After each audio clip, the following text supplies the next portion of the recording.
subscribe. Tariq Radio. Like and subscribe.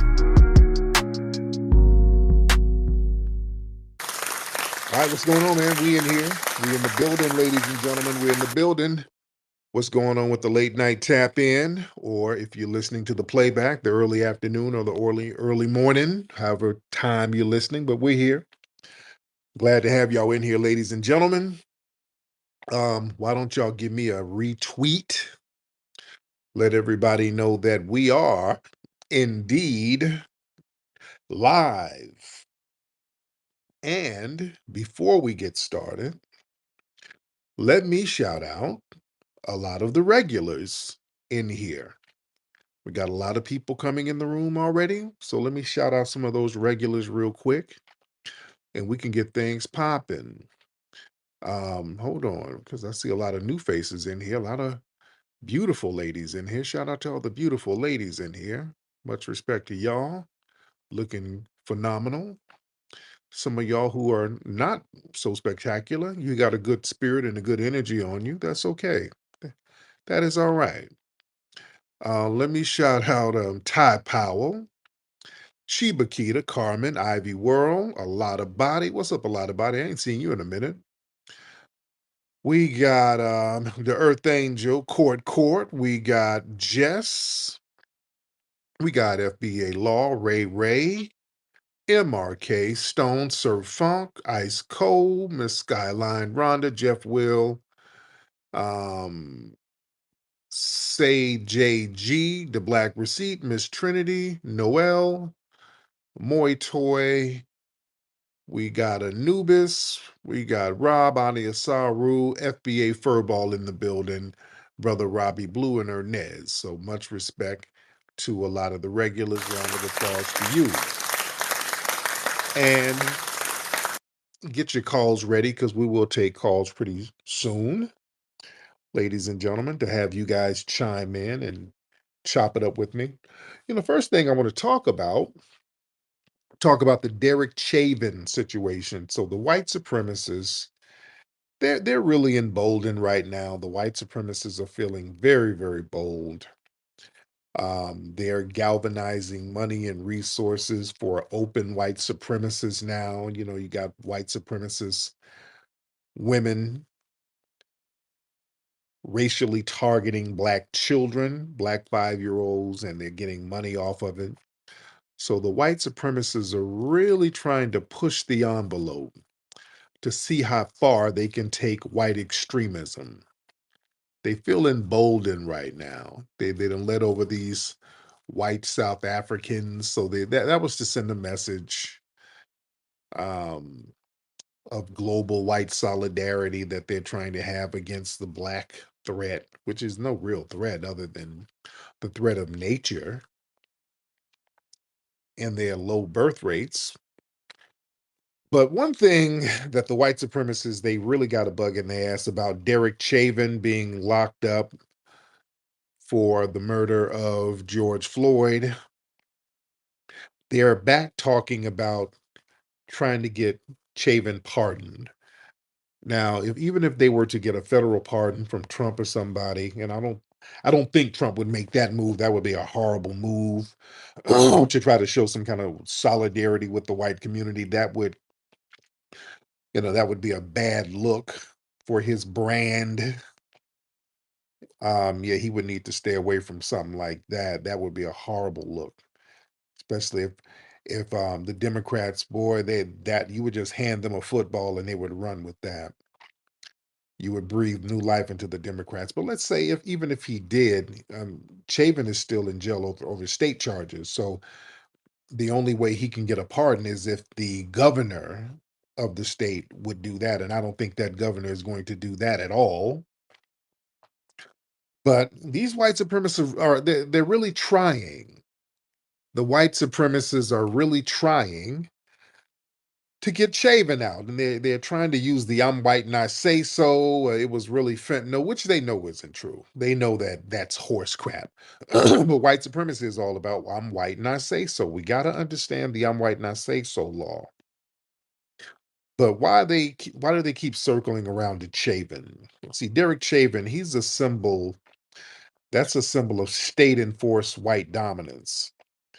See, Chavin's knee on George Floyd's neck, that became a global image of systematic racial violence. That's why they like making memes of that. The white supremacists love doing that, they making their little janky memes. And pardoning him is not just about freeing a man, it's about reasserting that state violence against black bodies that's acceptable. So if they can reverse that, um, that would be a win for white supremacy. See, pardoning, giving him a pardon, that would be a symbolic reinstatement of unchecked racial authority. See, the thing is, if you're a white supremacist, you're supposed to do whatever and get away with it. That means kill people, particularly black people. You're supposed to kill black people and you're supposed to kill white allies of black people. See, that's why the whole thing with Kyle Rittenhouse, him killing those two white guys, you know, the only thing that's worse than a Negro is a Negro lover. So that was still a win for white supremacy. That's why don't let them act slick and act, they try to play dumb. Like, hey, how was it white supremacy and Kyle Rittenhouse? He killed two white guys. No, no, no. The white dudes were trying to protect some black people. And that's a playbook out of the Turner Diary books. There was a book written in the 70s by white nationalists called the Turner Diaries. And in that book, it was talking about a open racial battle to racially cleanse black people from the United States. And one of the things they talked about, you not only target black people, you target the white allies of black people. That's straight out of the Turner Diary book. Y'all got to study that book. And then, for years, I've been talking about just doing a real deep dive on that book and breaking it down. And I'm gonna probably have to do that one day. You know, it's just so much other stuff going on. But the thing is, going back to Derek Chauvin, um, them trying to get him pardoned, they want to reverse the precedent of accountability. See, Chauvin's his conviction, that was one of the rare cases where a white officer was actually held accountable for killing a black person on camera. Oh, yeah, the damn country had to burn down almost, but the streets and the grassroots asserted their soft power and turned it into real power and made sure that that man got the correct punishment he's supposed to get. And this was years ago, but the white supremacists, they don't like taking an L. So giving him a pardon, that's like sending a message that that type of accountability is an error. You see, it's just a moment, it's a momentary lapse in white impunity. So it's not, that's not going to be the mainstream order. They need the old order restored. See, they gotta reinforce the "I'm white and I say so" doctrine. I want y'all, and I talk about that in my book, the "I'm white and I say so" doctrine. That is the real law of the land. White supremacists, they've operated under that unspoken document that their word, their judgment, and their authority, it overrides the truth. See, that's how demonic it is. See, the white supremacists will show you something and then tell you you didn't see what you saw, and we're not going to punish anybody based on what you saw because I say you saw something different. Why? Because I'm white and I say so, and I got the power and the muscle to back up my "I'm white and I say so" narrative. See, that's the name of the game, black folks. They can sit here and lie, and they have a military power system to back up their lies. You see, that's why everything is so hypocritical. They understand the double standards. They know that. And their mindset is, yeah, there's a double standard, but I say it isn't. And I don't care what you saw. I say this happened. I say this didn't happen. And you're going to bow down and obey, or I'm going to use my militarized system on you. Now, you got a choice, black people. You can either accept that and go along with the program or challenge that. Strong people will challenge that, even if the odds are against you. You challenge non justice. See, the white supremacists, we're dealing with a demonic spirit. You can't say that you're some kind of spiritual person, Christian person, or whatever as a black person, and you go along with their demonic ass, lying, scamming, degenerate energy. You just can't go along with that and claim to be a righteous person. That white supremacy is a very evil system that kills and lies. So, as righteous people, that's why we have that Majara spirit. That's why that our spiritual essence makes us challenge white supremacy. Even if you are trying to be a Sambo, your spirit, as a foundational Black American, it'll snap you back or it will punish you. I like to use the example of Diamond and Silk. Now, Diamond and Silk, they were some performative mammies, but they only went so far. They were one of the few far right entities who, now I won't even say they're far right, but just right wing, who actually supported George Floyd and justice for him. See, that's the thing. Yeah, they did a lot of that mammying and all that samboing and we gonna build that wall and all that mammy stuff. But they were not on that Candace Owens stuff that, yeah, Derek Chauvin should be free and George Floyd deserved what he got because he was high on fentanyl. See, Candace Owens, that's a Caribbean mammy. So she's not of our lineage like that. She's not. She identifies as Caribbean. That's her identity. I fully identifies as Caribbean. Diamond and Silk, those are FBA women. So even they said, hey, look, what happened to George Floyd was wrong. So your spirit ain't gonna let you sambo out like that. Now, y'all remember Ken Thompson, who I think he was FBA up there in New York. He was up there in Brooklyn. He was a prosecutor up there. And he was the one who sat up there and allowed that Asian officer to get a slap on the wrist for killing a black man, a Kai Gurley. So it was Ken Thompson who let the Asian community make him bow down and kiss their ring and let non-justice happen on this soil. And right after that happened, his ass immediately got cancer and died. I mean, damn near overnight. Do y'all remember that? Right after that, that dude got cancer out of nowhere and just plopped dead and died. As the ancestors getting his ass. But listen, we got to understand, family, why these people are so hell bent on this damn Derek Chauvin. See, they want to undermine the global impact of those George Floyd protests that happen all around the world. Those George Floyd uprisings, that was one of the largest global protest movements of anti-black racism in modern history. We got to understand, 2020, that was a big thing. That was a big thing. We haven't had nothing like that in decades. Something we haven't had nothing like that where we were turning up over here and we had the world turning up. So yeah, the US government, we turned up so heavy and the international community had all eyes were on us over here. There were shit going on over there in US embassies where people were firebombing embassies. They were throwing Molotov cocktails at US embassies because of that. We made the whole block hot. So they had to do the right thing because all eyes were on the US. People are like, hey, do we need to invest in this country? Do we need to do these trade deals with you and y'all got this racial shit going on? You're treating your citizens this way. Do we need to invest money in your land and some of your corporate structures? Do we need to do business with you guys? I mean, this is how you rolling? So yeah, when you make the block hot and money starts getting messed up, yeah, people start getting some act right.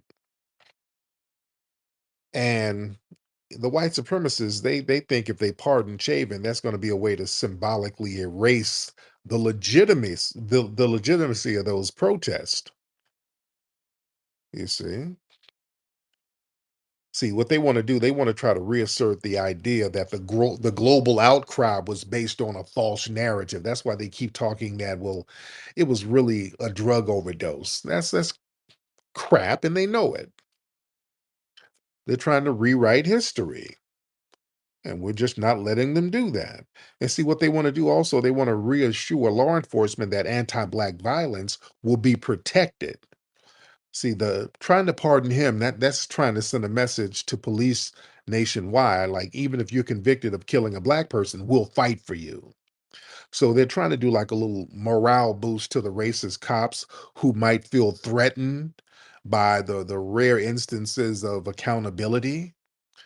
Because yeah, there's a different energy right now. There's a different energy, there's a different spiritual energy out here. And the universe is a very just universe. The universe is a very conscious universe. The universe has a certain energy that will produce justice. The universe will realign itself so that justice will be served. If things are getting janky, the universe and the earth and the planet, it realigns things. You see, it'll realign things in a proper order so that real justice is produced. And the white supremacists, they're trying to reframe white victimhood. See, by portraying Derek Chauvin as the real victim, like he's the victim of media manipulation, he's the victim of Black Lives Matter, he's the victim of wokeness. See, they're trying to shift the conversation from systematic anti Blackness to basically alleged anti white persecution. Yes, you see, notice all of this white persecution talk with those South African Afrikaners that they brought over here. They were talking about they're escaping persecution. There's no damn persecution. These people were not being persecuted in any sense of the word.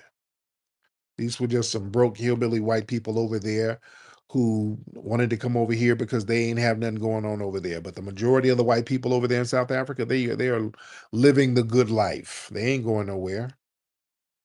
Yeah.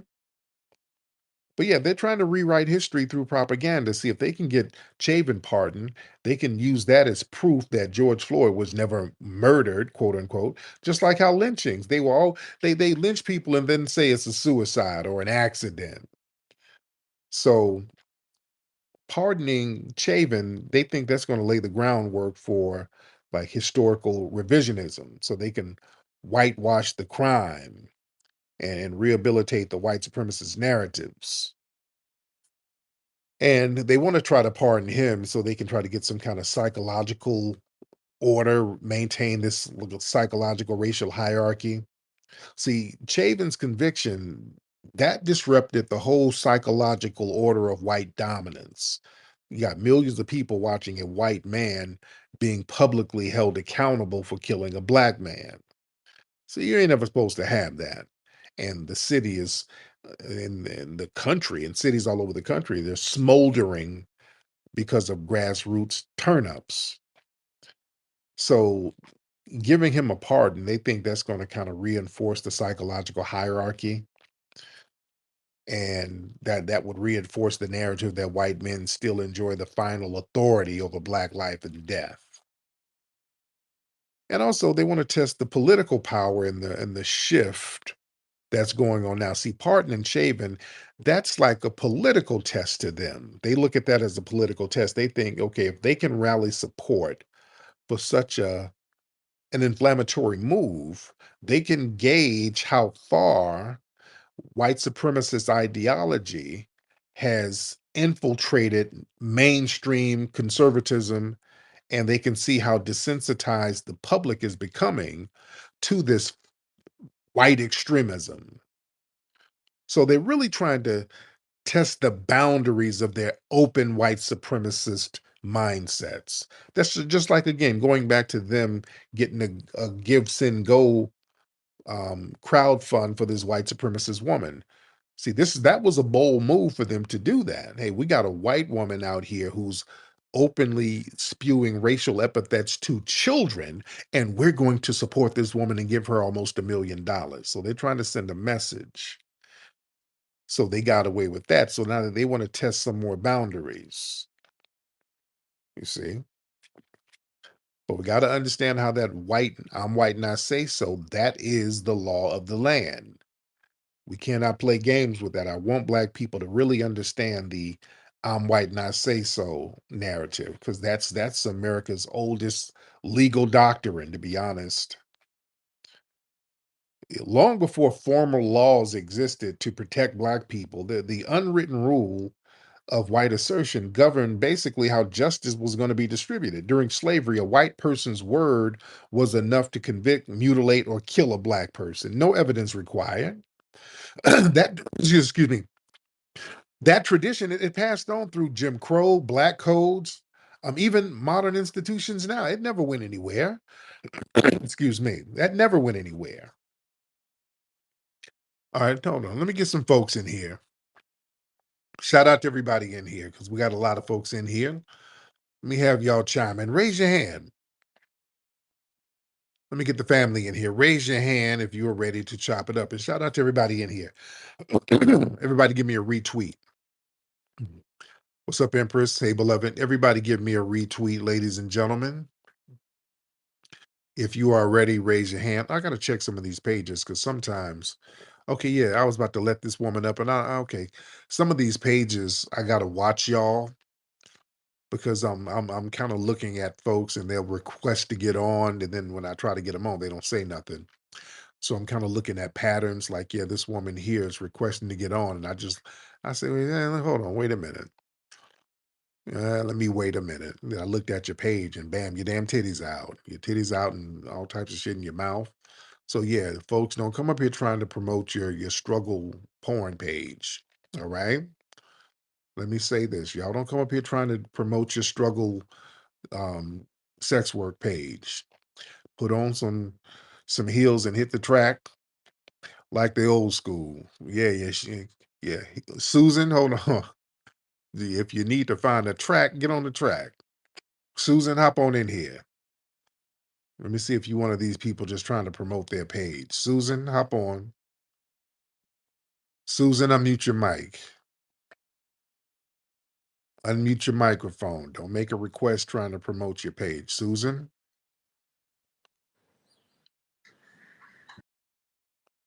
Susan, yeah, don't run now, ma'am. You out here got a struggle page and you're very big backed. All right. You got big breasts, but everything else is big too. That's the problem. All right. Now I'm gonna start giving a review of your page. All right. Your page look very musty. All right. You got struggle porn on your page. You up here getting with a bonnet on. You look like somebody's baby mama. Nobody want to see that. At least take the bonnet off and put on a lace front. Damn. Y'all, the hoes don't know how to hoe right these days. Can y'all can some of the seasoned hoes give them some hoe lessons? Your hoeing is raggedy. You're sitting up there sucking a dick with a bonnet on, looking like a Quaker. Come on. Y'all just looking a mess. Go get you some money and go get you a 30-inch bust down and work that mouth and do it with style. Sitting up here looking a mess, sitting up here looking like a lunch lady sucking on balls. Y'all get it together out here. Good grief. Susan, trying to promote your damn page with your big back. Good Lord. And also, yeah, can y'all listen? If y'all gonna do OnlyFans, ladies, can you kind of have a somewhat of a set design? Okay, can you make the shit look somewhat enticing? Are y'all getting any customers? Yeah, you sitting up there with a bonnet and an air mattress with your finger in your ass, that's not gonna really entice anybody to give you no big money. All right, at least spruce the damn apartment up, clean up some of them clothes. You got trash in the background and banana peels and shit. uh, Capri Sun packs. It's giving Section 8. All right, y'all get it together. Just get it to damn together. All right, let's get Mr. Boogle. Mr. Boogle, what's happening? Unmute your microphone, Mr. Boogle. All right, Mr. Boogle, you're not saying nothing, sir? All right. We're going to get you out of here, Mr. Boogle, because you ain't saying nothing. All right. Raise your hand if you would like to say something. Let's get my Linda. Let's get my Linda up in here. All right. My Linda, hop on in. My Linda. Okay. There you Can go. you hear me? I can hear you, my Linda. How are you? I'm fine. What do you think about Ibrahim Toure? Yeah, I'm with what he's doing. I've spoke on that before. I'm with what he's doing. I'm with it. So Do what you know he has a PhD in economics? I didn't know that. He has a PhD in economics. And when he went and talked to this one guy, I've been following him because I'm going to tell you, I like that brother. I got a PhD, law degree. I got it all like everybody else. Yeah. But, bullshit is bullshit. I was on this website the other night with this man called the General. Them white, they was telling us, well, uh, all y'all niggas need to go home. I said, cause we built this country. I said, sir, what Bible is you reading? Well, so these was okay. Okay, thank you. There's a lot of noise going on. It's a lot of noise, and she's just bringing up random topics. Okay, all right, beloved. Thank you. It's okay. Um, yeah, we're seeing a lot of that. These white supremacists, they're trying to rewrite history right in our faces. And that's because some of the schools, they're like anti-DEI, which is, code word for black. And they're taking a lot of black history out of the schools. You can't really speak on true black history. That's why we're doing what we're doing with the documentaries. That's us, that's up to us to really fill in that gap. But again, they're just using the whole I'm white and I say so rule. They're just doing I'm white and I say so. And we got to understand and we got to speak out against that I'm white and I say so nonsense and not go along with it. And that's very important because, see, those unwritten rules, they have more power than actual laws. See, Emmett Till, he was murdered for allegedly basically whistling at a white woman, which wasn't a crime, but it was treated like one under the white social order. So it's I'm white and I say so. Yeah, you're not supposed to lynch kids, but they sat up there and let them white supremacists get off. And remember, they can't sit up and say, "Oh, that's the thing of the past." They let Carol Bryant, whatever her name is, Carolyn Bryant, Carol Bryant. They let that woman live out her whole life and die peacefully a few years ago. The Biden administration didn't do anything. People were calling for action against that woman. They all got on code using the I'm white and I say so law. You see. And we got to understand what that is and not be afraid of it because a lot of black people feel powerless because of the I'm white and I say so law. And again, they get out here and these white supremacists will try to rewrite history. They try to do that all the time. I saw something where, speaking of the South Africans, they're letting the South Africans over here using the I'm white and I say so law of, well, yeah, they're being persecuted and they're being harmed, and yeah, we gotta bring them over because yeah, they're refugees, and there's nothing happening to them people over there in South Africa. And they start talking about, look at all of the white farmers who were killed. That's a damn lie. They show all of these crosses of all of the white farmers who were killed, but it's no. A lot of the farmers who were killed were black too. There's just a high crime rate over there. White people and black people get murdered because of robbery, things like that. They're not being targeted, and there's no sanctioned law saying to target them. It's all cap. Don't let these people lie to you, family. I have been over there. I have been there. There are no black people taking these white people's farms and living on these farms. That ain't happening. It ain't like black people are kicking these people off all of this wealthy land and black people are sitting up here in mansions and just chilling on all of this white land. That's not happening over there. Don't let them fool you. It ain't happening. White people are still living lovely over there, and the black people are over there in them damn townships and shanty towns. Much respect to them. I'm not saying that to disparage, because I have a lot of love for the brothers and sisters in South Africa. When I went there, they were very kind to me, very hospitable to me, very supportive of me. And I've been supportive of them. We gave money to orphanages, and I did what I had to do, or what I could do, to try to help as many people over there as possible, just to extend an olive branch. And they're very lovely people. We get a couple of knuckleheads who call us up from South Africa talking crazy, but they're knuckleheads. And we have to verbally slap them around a little bit and make them get their minds right. But again, speaking of white, and I say so in South Africa, there's a narrative now, and I saw some white supremacists tweeting this, talking about, well, yeah, the the Dutch and the Europeans were not really invaders in that sense. They were, they're trying to say that they're damn near indigenous. They're trying to say that it was the white Dutch who were there before the black folks. Like, yeah, it was the white Dutch. We were there before the Zulus. So what they're trying to say, they're trying to create a narrative that the white supremacists showed up and nobody was there. So they just staked claim to the land. So the land was just there and it was empty. So they just kind of took the land because nobody was doing anything with it anyway. That's the lie that they're trying to promote. And that's all cap. That's on white and I say so. That's all cap, ladies and gentlemen. Um, the Dutch got there in, when did they get there?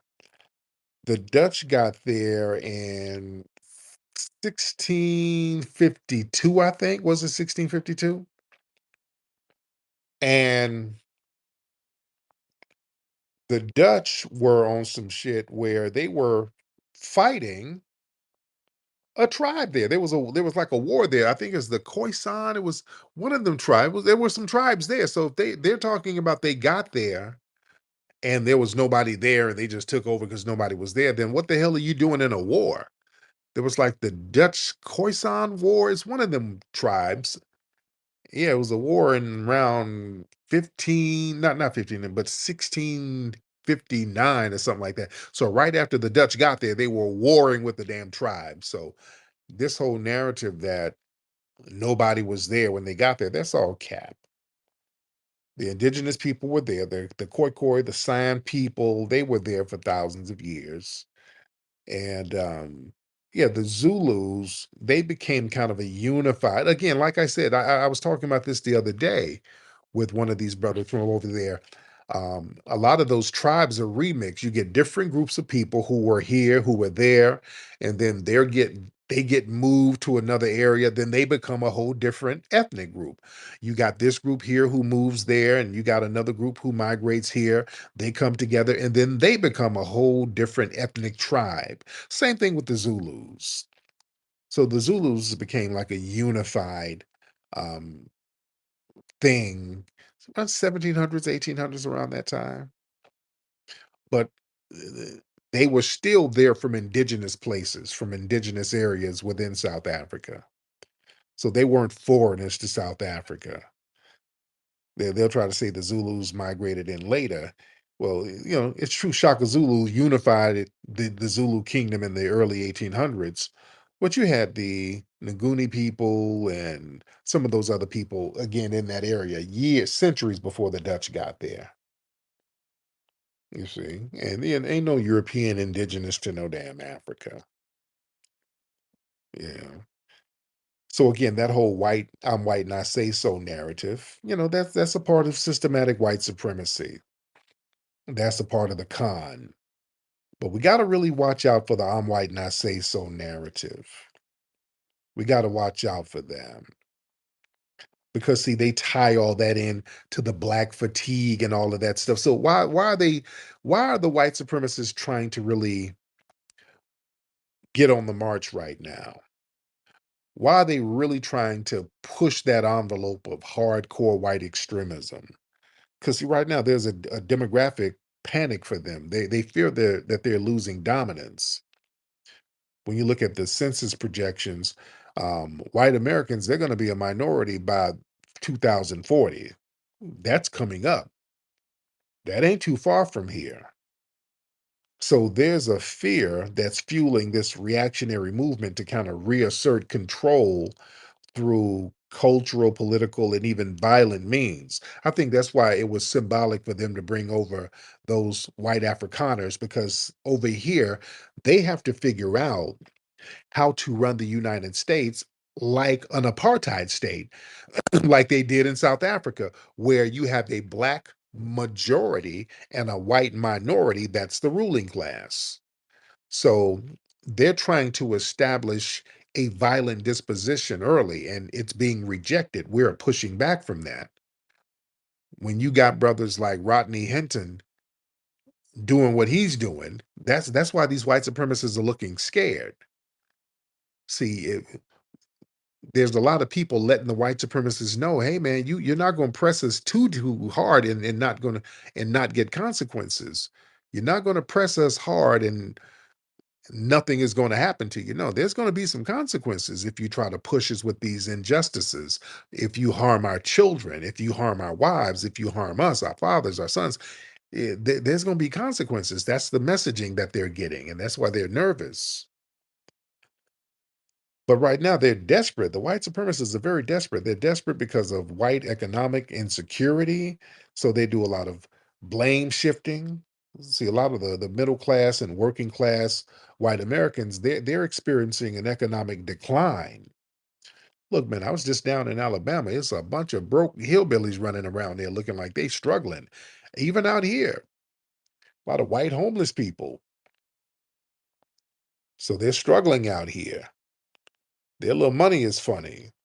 So instead of them trying to challenge capitalism or the elitist exploitations, the white supremacists, they try to direct their anger towards black people, trying to blame black people for social decay. And that it's easier for them to do that than confront the white elites who actually created the crisis for your ass. You see? And that they need to mainstream some of this far right rhetoric through the media. This is what they're trying to do. Like right-wing media outlets and politicians, they're kind of normalizing these fringe ideologies. What's her name? Marjorie Taylor Greene, that's her name. She was up here. Now, this woman is a sitting politician. And she was up here talking about Derek Chauvin needs to be pardoned because George Floyd died of fentanyl. So, you got people who's in political office right now, in mainstream office, trying to regurgitate these far right talking points. You see? And now Fox and all of these other people and Twitter, right here on X, these are recruiting grounds for these white grievance politics right now. And the white supremacists, they're really trying to push their white extremist ideologies as a backlash to the global black empowerment movements. Again, we got things popping globally. We put white supremacy on Front Street globally, and they don't like that. So they're trying to get their lick back. And they're trying to create white martyrs. See, white society, they're trying to embrace this false sense of persecution, claiming that they're being erased or replaced or censored or canceled by the wokeness. So they're trying to act like martyrs, and that fuels their violent ideologies that justifies all of their racist aggression as quote self-defense. So you notice every time they lash out and do something violent, they flip it and say, well, it was self-defense. I was threatened. There was a threat. They were trying to get me. Yeah, even though I instigated all this shit, I had the self-defense. It was self-defense. I had to defend myself. That's based on some white not say so. That's some white not say so. So they're testing the waters for like a white supremacist realignment. With the Proud Boys and all of these people and these white supremacists being pardoned for the January 6th thing, that kind of emboldened them too, you see. And the whole Black fatigue narrative and the anti-Black GoFundMe campaigns and their viral racist content, all of that's designed to psychologically exhaust Black people. And that's part of a larger agenda. So they think if they can demoralize, distract us, and divide the Black community, they can stall any forward momentum for reparations, liberation, and collective power. This is why I'm so glad that foundational Black Americans, we are subconsciously fighting against that. We're doing things like line dancing and group dancing. See, there's a spiritual reason for that. There's a spiritual reason for that. We start, in the face of white supremacy, we out here around the country line dancing and dancing in unison with each other. That's us spiritually connecting. That's us getting spiritually clicked in with each other on the same page. That's us getting spiritually unified. That's a good thing. See, a lot of times we've always had forms of resistance that look like just dancing and entertainment. We've always had resistance that started off as entertainment, then it flipped into something else. Just like dances like the patent juba. We had dances called the patent juba and the ham bone and all of that. To white people, we were using our bodies as drums and stomping on the ground and saying little rhymes and chants. They're like, oh, my little plantation Negroes being their little silly, simple selves. Yeah, let them make all of that noise and dance and pat around and tap. Like, okay, hey, master, I just over here tap dancing and doing a little juba. I ain't gonna stir up no trouble. I did just don't mind me, master. I just over here dancing now. I eat me a little pig feet. I just dance. So they didn't think nothing of it. They just, oh, my Negroes are being silly. When they were doing that patent juba up there in North Carolina, Virginia, they were sending messages. They were sending messages to the Maroons in the swamp, letting them know, hey, man, we need you to hit somebody around 12 midnight. Huh? They would send messages. That was to send messages. That stomping and patting, that sent codes. Hey, hit this nigga at around 1 a.m. when we sleep. Go up in there and get him. We're going to make sure he's nice and sleep. We did a scene in my movie, American Maroon. Check out American Maroon. There was a scene that historian Jan Carew talked about. He was a Caribbean brother who was a very own code, and he did a lot of history and studying about Caribbean culture. And culture here too, Maroons and resistance and rebellion. And we got this scene in American Maroon where Andrew Jackson and his guys, they went down to Florida in the swamp looking for the Seminole warriors, and they came across a group of Black slaves who's sitting around a campfire playing the banjo, tap dancing. And they were like, just some Negroes shucking and jiving as they always do, because that's what they expected of Black people. They expected to see us shucking and jiving, being simple. And the Black Maroons and the Seminoles, they played on that. They knew that the white supremacists would undermine and underestimate Black people. And they knew that they thought Black folks were sambos and silly and childish. So they said, okay, we're going to play on that. So these Black folks out there playing a banjo, dancing around a fire, and Jackson's people lowered their guards, and the Maroons who were in the trees and in the bushes started ambushing the shit out of them and ran their ass up out of there. You see, so we knew how to use certain things to our advantage. Slide on that rude work. Slide on that rude work. Slide on that rude work.